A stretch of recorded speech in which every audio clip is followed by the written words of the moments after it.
With Charles Davis, as always, I'm Brandon Gaudin. Charles, you talk about storylines in this one. I think it begins and ends with our two quarterbacks, certainly two of the best in the business. And nowadays, I don't think you can get by for long periods of time without a top-flight quarterback. The way the game is played, with all the responsibility he has and how the game flows through him, if he's not on the top of his game, your team's not going to benefit at all.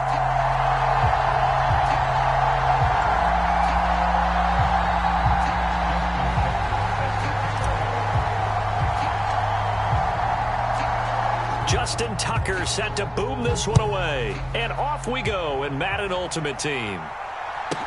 Taken from about the 12. And he's able to get it across the 20 to the 25-yard line.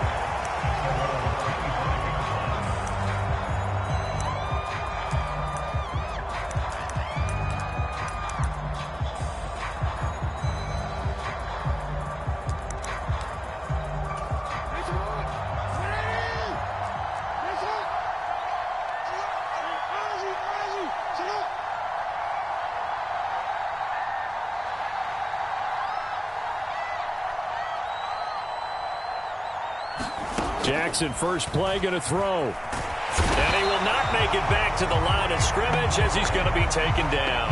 Frank Clark fighting his way home to get the sack. Ball at the 24 and a 2nd and 11.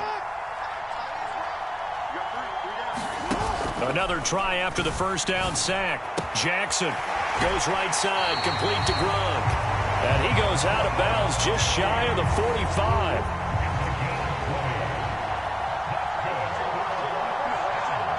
Slot man moves right. Off the play fake. Here's Jackson. There's Chris Olave. And he's going to be out of bounds, but not before he takes it inside the 40. Another big hitter there. This one good for 18. It's a game of matchups, and that's why you take your receivers and move them around a bunch, especially your best guys. And when they work out of the slot, you often hear the coaches talk about how great it is because it gives you a two-way go. You can break out or you can break in. That makes it hard to defend. And now we're going to get a timeout here called by the defense. They'll have 2 remaining as we step aside here in this first quarter.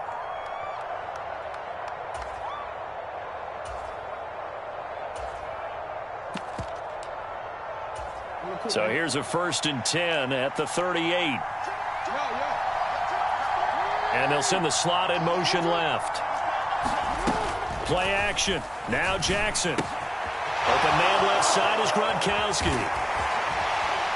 And he gets into the end zone for the touchdown. Rob Gronkowski, 38 yards. And his guys have taken a first quarter lead. For a big tight end, he can sure move like a slot receiver when he gets a head of steam going. And as a defensive back, you've got a big decision to make when he's moving like that. They'll try and run it here. And he will get in to make it 8-0. So they get in for the opening drive score, and they go for 2. They kept the kicker lonesome over there. They said, we don't need you this time. Kickers? Who needs kickers for PATs? Nice now. We want them for field goals, not for PATs. They went for 2 and got it. It's a new tone setter for this team. And he's going to be out of bounds. Here's the run back. We'll leave him shy of the 20-yard line.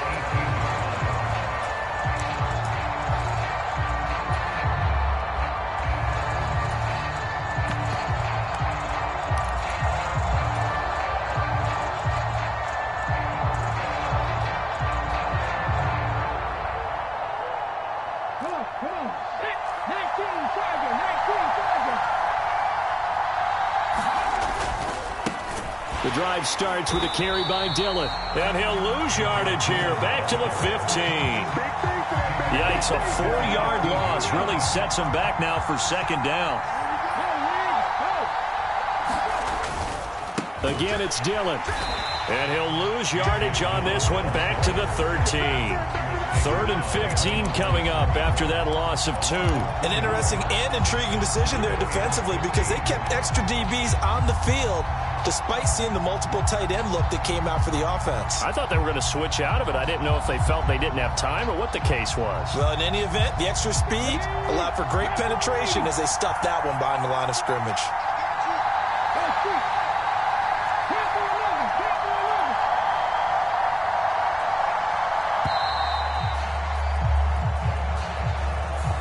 Everybody was up there ready at the line of scrimmage, CD, but no snap, and the delay of game ensued. Yeah, and I'm sure their head coach is asking the exact same thing. What's going on out there? Almost like they thought they had more time than actually was on the clock. After the delay, they're backed up even further for 3rd and long.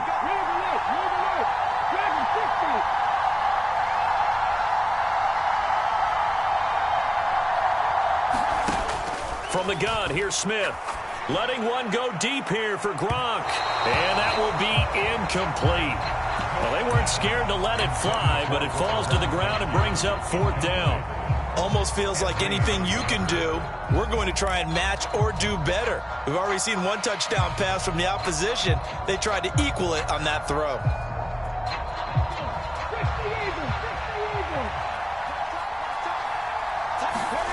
Here we go on 4th. Smith. And it's incomplete. They can...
With Charles Davis, as always, I'm Brandon Gaudin. Charles, you talk about storylines in this one. I think it begins and ends with our 2 quarterbacks, certainly 2 of the best in the business. And nowadays, I don't think you can get by for long periods of time without a top-flight quarterback. The way the game is played, with all the responsibility he has and how the game flows through him, if he's not on the top of his game, your team's not going to benefit at all.